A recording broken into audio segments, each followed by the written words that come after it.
Welcome, Jim and Austin. We've been following the Korea thing for forever, actually. But one of the things that we have written about time and time again, and if we go back in history, we see that they've been practicing this for nearly 70 years, or nearly 70 years now, is they know how to pull off the art of the stall. And everybody was hoping that it was going to change this time, but Jim, it doesn't look like it's changed, right? No, it's not. Even though how should I put it? They're in a bad position. They've alienated everybody, including China, which is hard to do. And as we've explained numerous times in strategy page, um, the government, I should say, are in a difficult position because there's no movement in what they can do. The starvation is getting worse. The economy took a big hit. I mean, ever since the Chinese decided to actually enforce the sanctions they had already agreed 2 years ago, they're hurting. I mean, it's bad. And of course, now, especially since the internet became a thing and cell phones, they can't keep the information in. They can't keep it from the public. North Korea was always notoriously difficult to get spies into. There were stories like during the 60s and even during the Korean War, it turned out to be impossible. But after that, it turned out they created such a ironclad police state with informers everywhere that you couldn't, insert spies. They'd instantly be turned in. And that really has never changed. But what has changed is they started, they were forced by the end of the Russian subsidies in 1991 to allow more trade with China, a lot more trade. That meant, and the Chinese were not, how should I put it, soft touches. They basically insisted on quid pro quo. No freebies from us. The Russians are one thing, we're something different. They insisted on Chinese businessmen being allowed in more freely and be untouchable. I mean, you can't. I mean, they kept trying, to make disappear or pressure Chinese officials, and the Chinese would think they shut them right down.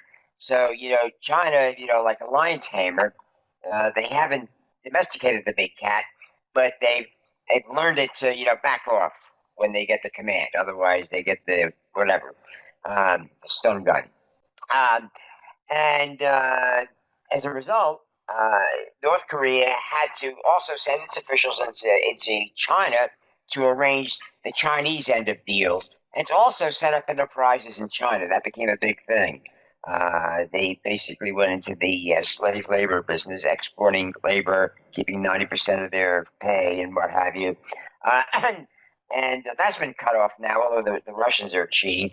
The Russians are cheating big time on the sanctions, but they're such a small economy, especially in that part of the world, in East Asia, on the Pacific coast, compared to China, that it's not having any major impact. But the thing here is information gets out, with the cell phones, and they've made desperate measures to try and, cut off the use of cell phones.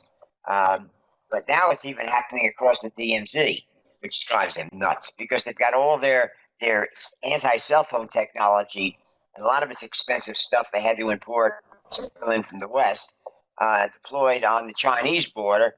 And now they're finding people, getting batteries out of cell phones. Many people get them just to play games. But then they find out, hey, I can turn this on, get down by the DMZ, and I can call my cousin in New Jersey. Isn't that amazing? A lot of the traffic across the borders on cell phones is commercial or has nothing to do with espionage. But the worst part of it is it lets what's going on in North Korea out very quickly. And it also lets what's going on in the outside world in very quickly. And that rapidly spreads, through North Korea. control information anymore, and that is a big problem. So that's why we're getting reports out again that the North Koreans are again saying we are not going to give away our nuclear weapons. Now that is direct contradiction of what they're telling the Americans and the South, well, everybody else, even the Chinese, and they're in no position to bargain. They feel that they can play the "we are all Koreans" card with the South Koreans, but after 2010, when they used artillery on a North Korean island, I mean that was literally. I mean there were mostly there were civilians as well as a military garrison there. That was a big no-no. You're not supposed to do that anymore. I mean, they've done it in the past with commandos and what have you, but never actually using armed force like that. And then they sunk a South Korean corvette, which they thought they could say, "Oh, it wasn't us." They hit an old mine from the war, but of course the South Koreans, to their chagrin, had the technology to go down there and recover the ship and the components of the torpedo, and it was clearly a North Korean torpedo. And they just denied. But now you might be able to convince the North Korean people that, oh, this wasn't us. Although the street talk was, oh, isn't this wonderful? See, we can beat the South Koreans. We sunk one of their ships. We shelled one of their islands.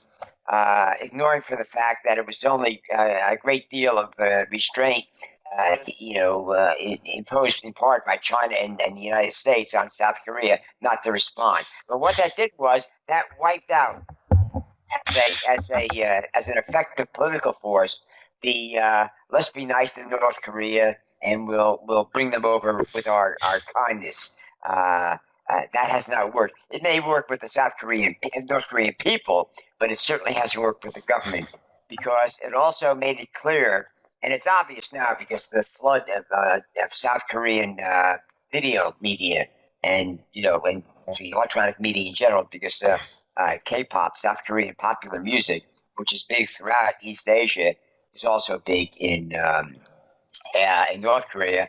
Indeed, Kim Jong Un, his current ruler, and his father were both fans of K-pop, but they always had to do it in private. You know, because they publicly they called it degenerate, et cetera, et cetera, et cetera. Now that is getting in, and what horrifies the government, it basically shows everything they've been saying about South Korea is a lie. And that is where then more and more people are saying, no, it's not a lie. And there's basically been more, how should I put it, public expressions of annoyance at the North Korean government. We're talking graffiti. We're talking, disrespect for the shrines to the Kim family. It's getting out of hand, as one would say if we were running North Korea. And Yet they basically think they can scam it. I mean, there's been no change in their policy. They're talking about having another meeting with Trump in next year. But it's unclear now exactly what the agenda is going to be. I mean, our demands have never wavered. It's got to be verifiable denuclearization. Now they say, that's how should I put it? In the first round of meetings this year between the South Korean president and the American president, they said, yes, we can negotiate that.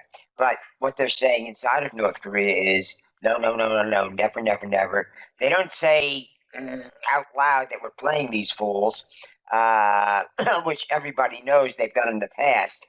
But all people know is it's wintertime, it's getting cold, there's no electricity, there's very little heat, fuel, and there's no food. I mean, it's gotten so bad that even officers are complaining. It's not so much the officers aren't getting fed; they go to the military mess halls. But their families aren't getting the rations they used to get.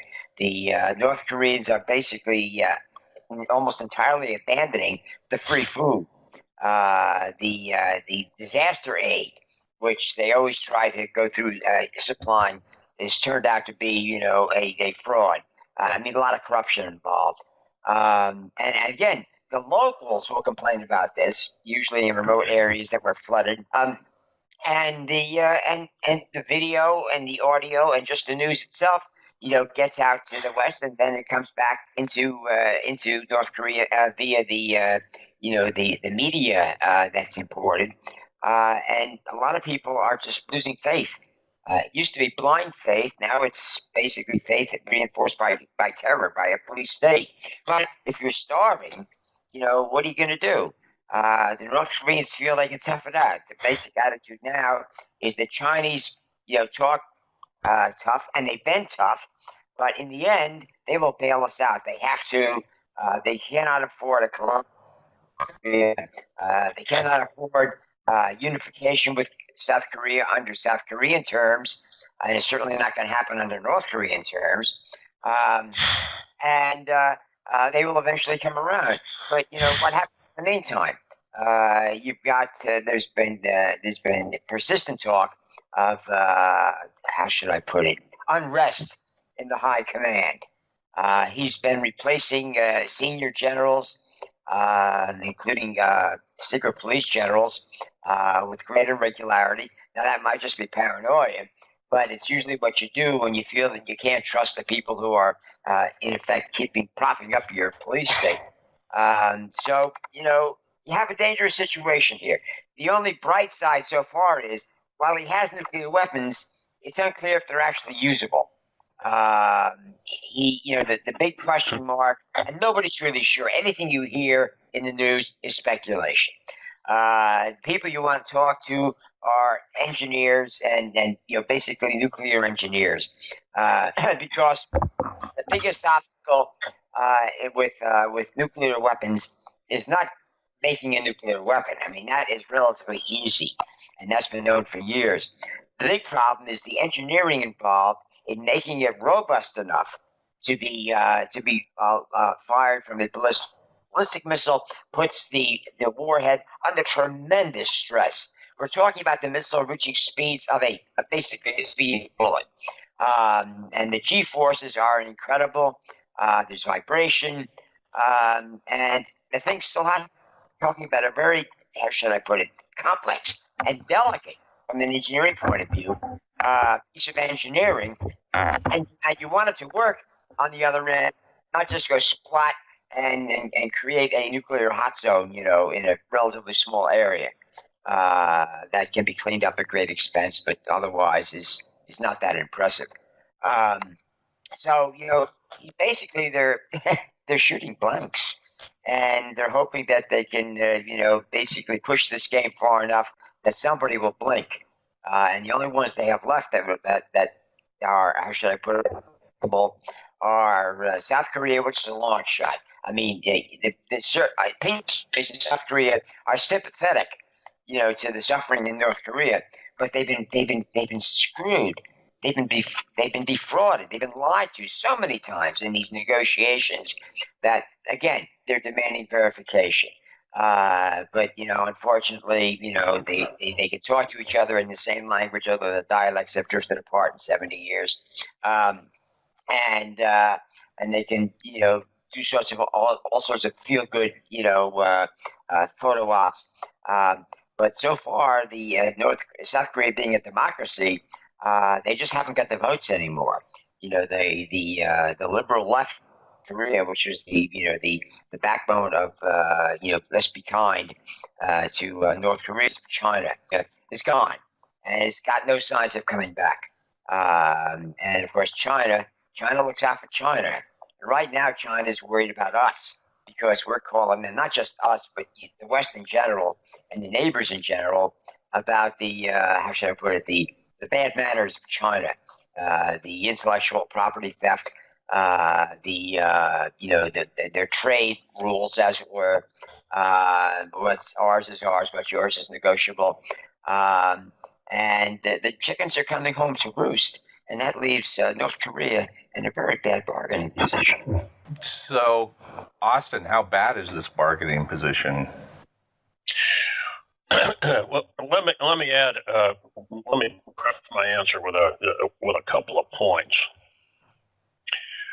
despite North Korea's, the Kim regime's failure to declare their weapons, that was something that was supposed to occur after the Singapore summit with President Trump and dictator Kim. Failure to do that, there is still, let's put it, the structure for achieving what the Trump administration has, as Jim said, never wavered from: complete, verifiable, irreversible denuclearization. CVID, as the acronym has become.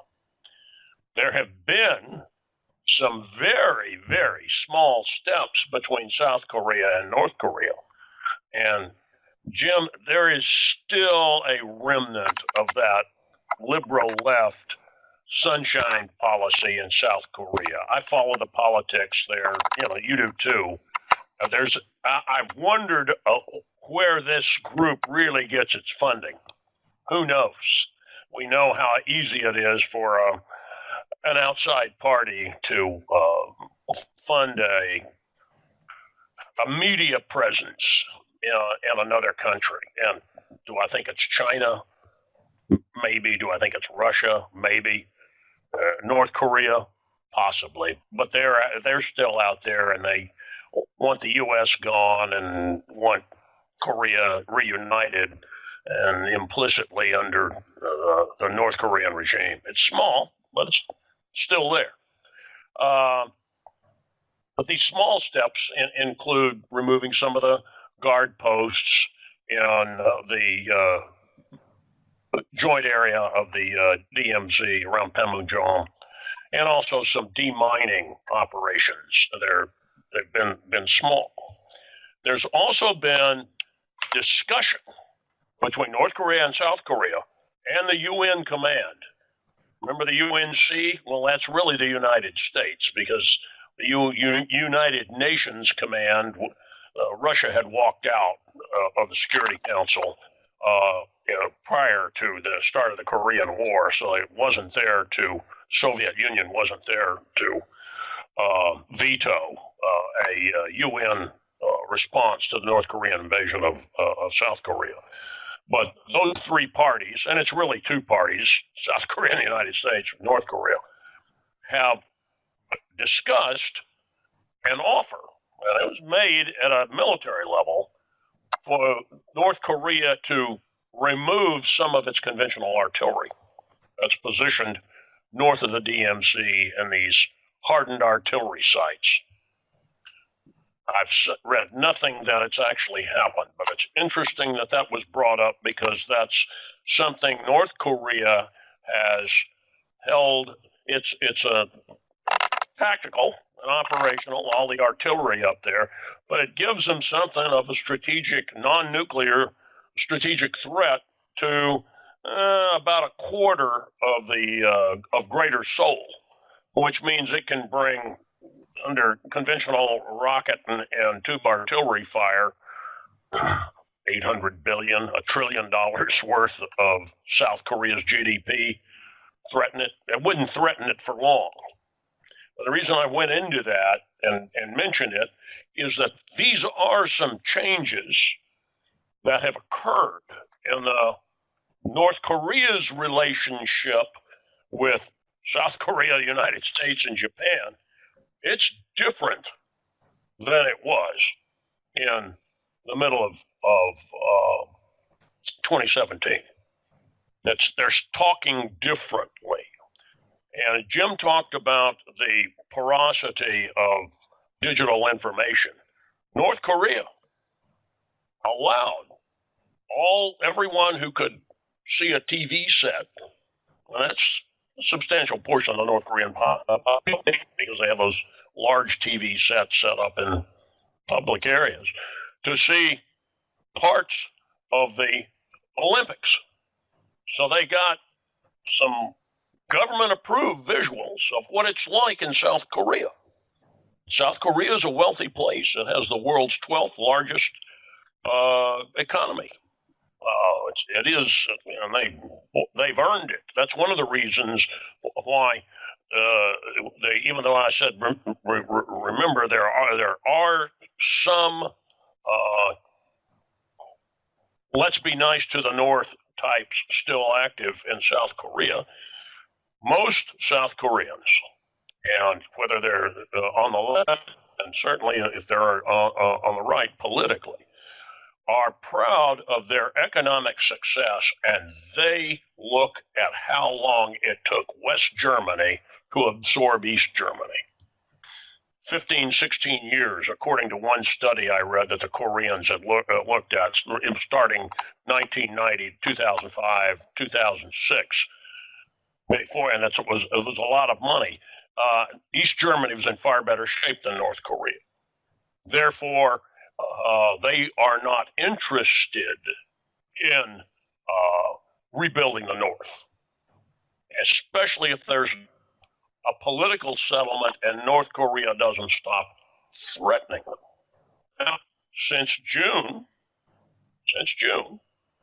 the threats to destroy South Korea have diminished. Not totally. I read a North Korean general's statement about we'll go after them if we have to. But it's a lot of the propaganda has the violent, over-the-top propaganda has diminished. They haven't fired any ballistic missiles. They have not conducted any nuclear tests. Now, there may be some reasons that they haven't conducted any nuclear tests, such as the collapse of one of their test tunnels, their major one. That's may have something to do with it. Again, that's speculation. As Jim said, a lot that comes out about their nuclear program that you read is speculation. And so to make the bigger point here is that there has been some moderation in the North Korean regime. Now, as Jim said, they tell South Korea and the United States and the world one thing, and then they tell their people something else about the nuclear weapons, with one exception, and I believe this was pointed out, 38 North is where I read it, but I've seen it referenced elsewhere. There was one statement that the North Korean news agency made that after the summit that said Kim and Trump had discussed the denuclearization, and it might happen. After that, I don't know that it's been repeated. So at least there was a sliver of that was acknowledged by the North Korean government domestically inside North Korea. Now, as for the way Jim described the situation, I think that's as good a description as you can get. It's pretty grim, as he said, and I like the way you put it, Jim. It used to be a blind faith. Now it's faith reinforced by secret police terror.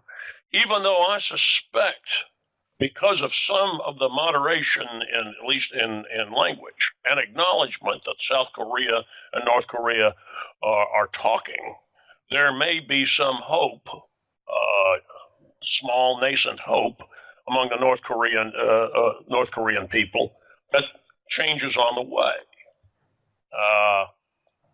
That doesn't put food on the table, and as Jim said, they're running into another food security crisis. They don't have enough food, and a lot of their food stocks.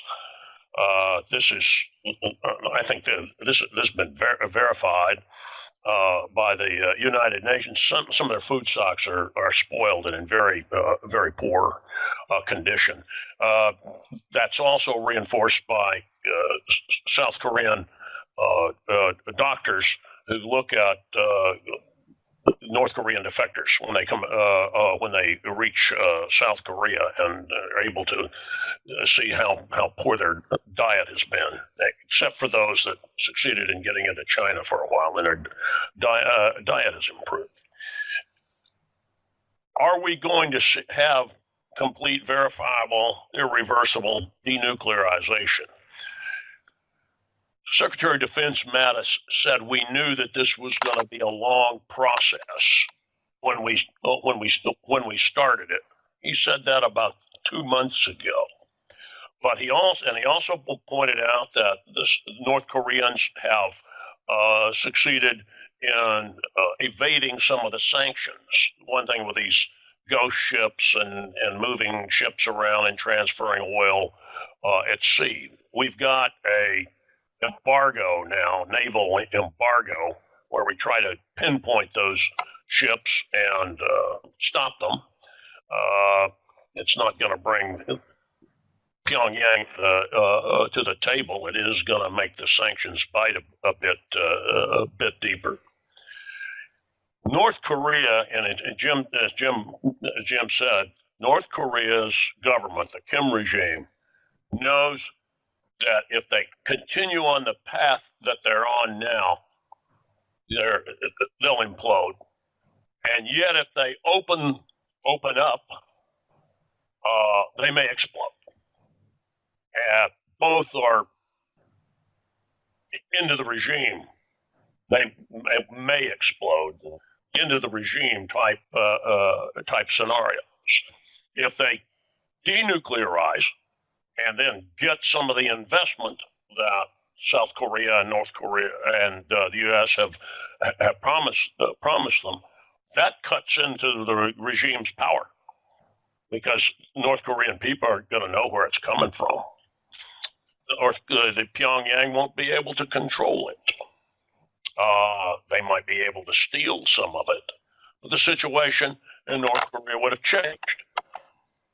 And as far as South Korea, the U.S. and Japan are concerned, it would have changed for the better, because the threat of nuclear attack on the Korean Peninsula or on Japan, even on the United States, on Guam, Hawaii, wouldn't be there. So I see another couple of years of this kind of grinding and stalling until the regime either decides to say no and walk away, and then we go to purpose of war, or thinks it's strong enough to get rid of the nuclear weapons, decides it is, and allow South Korean, American, Japanese investment. I think it's going to take them a couple of more years before they reach that decision. I don't know which one it'll be. I hope it's the investment decision and denuclearization.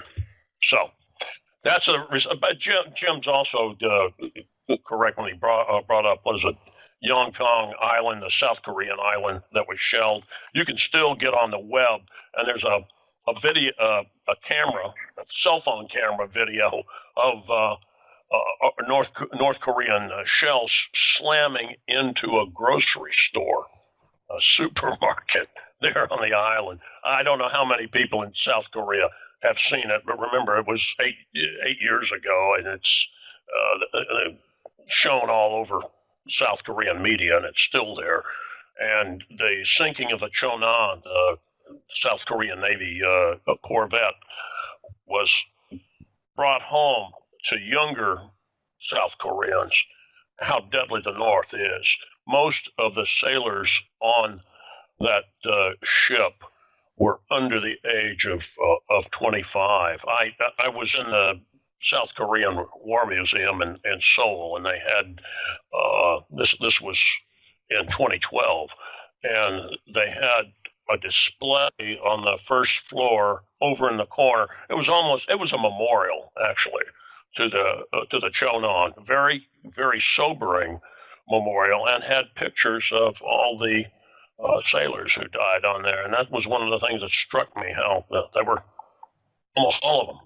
I think I said 25. They may have been 23 or less. There were a few officers and a couple of NCOs that were older than that, of course. And I think it was 46 of them were killed in that sneak attack. So Well, I think that's a good place to wrap it up, and this time, and we will talk to you gentlemen next time. All right. So then, Bye, guys. Bye. Bye.